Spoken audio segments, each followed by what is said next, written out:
Okay, now here comes the clever bit.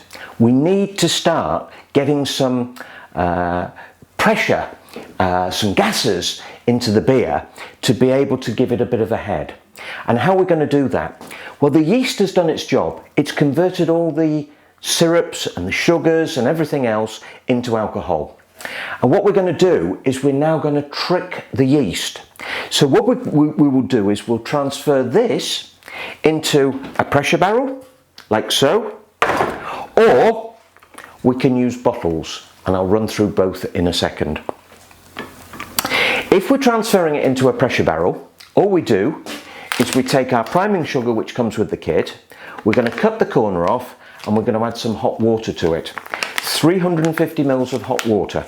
That will give us 400 mils in total. And we're going to add that to the barrel.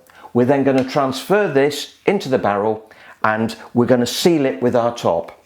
If we're doing bottles, and the bottles that we do with the starter kit tend to be the PET ones with the screw top. What we then need to do is we need to fill each bottle. And if we fill each bottle with liquid, the beer, then we can then prime each bottle. And what we're going to do with that liquid which we've just made up, bearing in mind we've got 400 mils, that is 40 pints. It's going to take 10 mil per pint. So we've got 40 pints, we've got 400 mils in total. So each of these bottles is just under a pint. So we're going to add 10 mil of that liquid solution to each bottle, and then we're going to screw the cap on, and we've now got a situation either with the pressure barrel or with the bottle where we've got sugar waiting to ferment.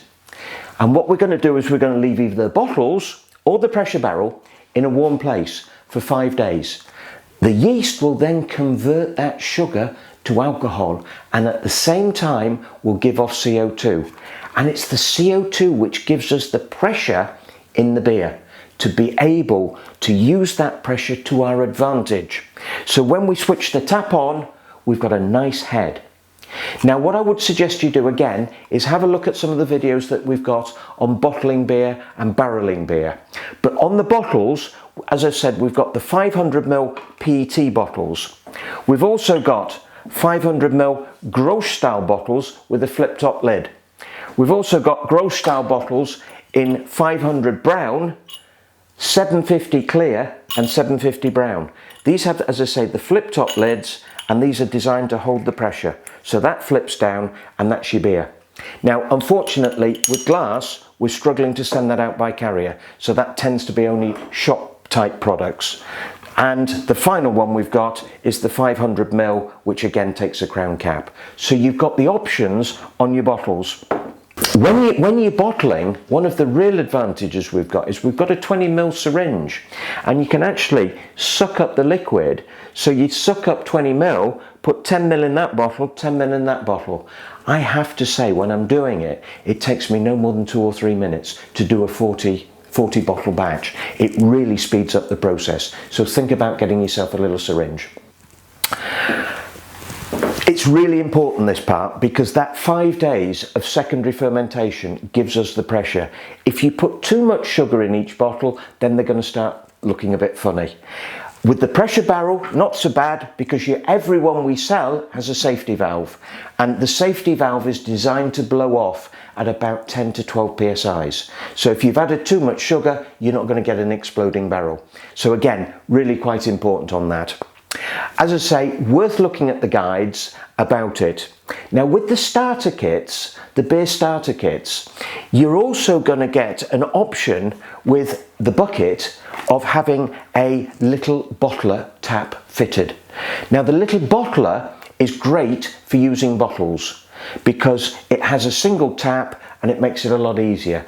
With the barrel, it doesn't matter, you can siphon it directly into the barrel. But the little bottler gives you that option of being able to put them into the bottles without a load of froth. But again, have a look at the video on the little bottler because we've got one of those on it. Okay, this really now tells you where we are with your beer.